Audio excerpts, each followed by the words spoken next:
तर चौथ्या टप्प्यातलं मतदान आज पार पडत आहे। छत्रपती संभाजीनगरच्या पोलीस आयुक्तांकडून देखील मतदानाचा हक्क बजावण्यात आलाय।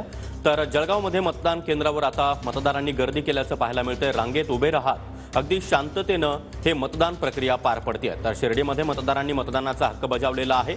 सकाळी 7 वाजल्यापासूनच मतदान केंद्रावर रांगा लागल्याचं चित्र सध्या पाहायला मिळतंय, कारण दुपारच्या सुमारामध्ये कडक ऊन पडतं आणि त्याच पार्श्वभूमीवर सकाळीच मतदानाचा हक्क बजावून मतदार आता घरी परतताना देखील दिसत आहेत। मात्र ही तीनही दृश्य आपण पाहतो आहोत। आज सकाळी 7 वाजल्यापासूनच राज्यभरामध्ये विविध ठिकाणी एकूण 11 लोकसभा मतदारसंघामध्ये मतदान प्रक्रियेला सुरुवात झालेली आहे आणि छत्रपती संभाजीनगरच्या पोलीस आयुक्तांकडून देखील सहकुटुंब मतदानाचा हक्क बजावण्यात आलाय।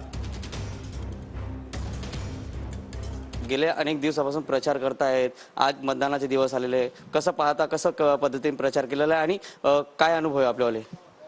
खरं तर हे प्रचाराचे दिवस मला आठवण राहणार आहे का 8 तालुके होते, जवळपास 20 लाख मतदार होते आणि ते सर्वांना भेटीघाटी करता एक आनंदच वाटला होता। आणि खऱ्या अर्थाने आज मतदानाचे दिवस आहे, हा लोकशाहीचा उत्सव आहे आणि मीही मतदान करायला बाहेर निघालो आहे।